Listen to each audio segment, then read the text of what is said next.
Command packs expand and simplify TextPlay's capabilities. At the time of making this video, command packs are still in beta and may change significantly.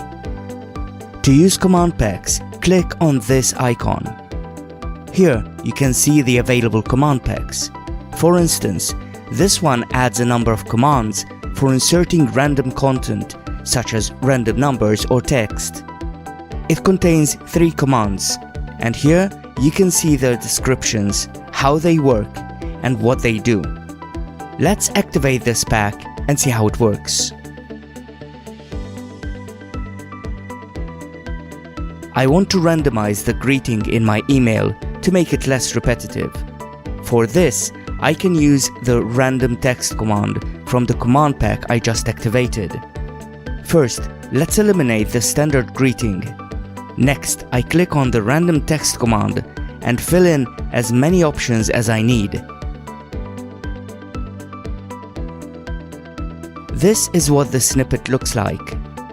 Now, whenever I insert my email snippet, it will randomly give me one of the greetings I specified in the command.